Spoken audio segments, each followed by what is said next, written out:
My name's Steve Smith, and I'm the facilitator of the 2414 Coalition, which I'll mention more about in just a moment. But basically, my history is as a church planter in Los Angeles, and I thought planting a pretty innovative church in LA. But about 20 years ago, God took us overseas, and when we got overseas to China, we were targeting a people group of 1.5 million people. And I realized I knew how to plant one church, but we had 5,000 villages that each needed a church. And the question was, how can we start enough churches that can reach every one of these villages? And honestly, God brought me to a place of crisis to realize that my American model that I'd inherited wasn't sufficient for what it was going to take to reach all of these unreached. So God began forcing us back to the book of Acts to say, how did it happen in the book of Acts? How did Jesus teach it in the Gospels?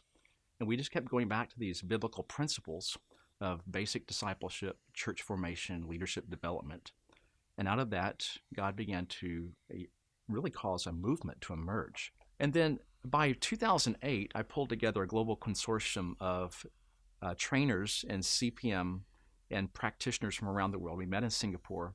I said, let's just white paper these walls, continent by continent, every movement that we know of that's got at least third or fourth generation churches emerging. And when I say, third or fourth generation, so that means if I started a church here with you guys and your new believers, you're first generation.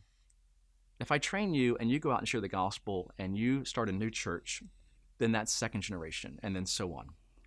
And when we got to third and fourth generation new churches, we realized we were getting a movement because it was beyond my ability as the outsider to catalyze.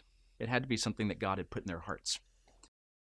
Probably the growth of CPMs in the Muslim world is faster than in the non-Muslim world. And here's the reason. The Muslim world, relational networks are so strongly intertwined that when we evangelize, we often are targeting the head of household, the family, and trying to bring whole families into the kingdom at one time. Now, that doesn't always work. Sometimes someone comes to faith, they get ostracized from their family, and it may be years before they're able to go back. One brother that I'm discipling from a Muslim area, they actually had a funeral for him. He was kicked out of his family. They took his wife, married his wife to his brother. So there's some pretty tragic situations. But in the Muslim world, we're seeing a very fast growth rate because relationships are so strongly connected. And the key to any movement is that I'm empowering you to reach those that you're in relationship with. If I take you to New York City, and we have several urban CPMs going, but if I take you to New York City and say, hey, reach people you know, your relational network's pretty small. You've got to work to meet people and engage them with the gospel. But in the Muslim world, typically, because the relationships are so strong, we're seeing this multiply very quickly.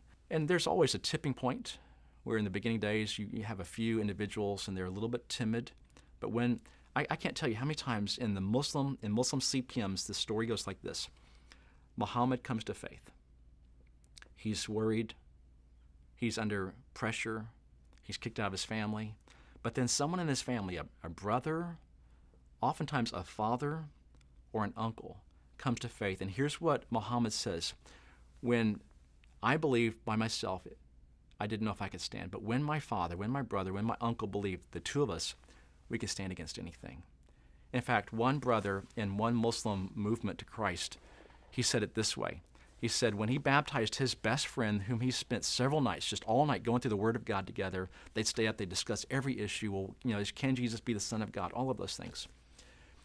The next day, this brother, the evangelist, was beaten by his village and left for dead. But the friend found him, unbound him, restored him, and said to him, I want to be baptized. And the evangelist said, didn't you see what they did to me today? He said, yes, I saw that, and I know it must be worth dying for then. So they went down to the river, and there the evangelist baptized his friend, and here's what the evangelist said that day. He said, Father, thank you. Yesterday I was one, and I could barely stand, but today we're two. Tomorrow we can be 200. The day after that we can be 2,000 by your help, Lord. That's how movements are spreading, and especially in the Muslim world, when we can get two to believe, then it begins to spread much more rapidly.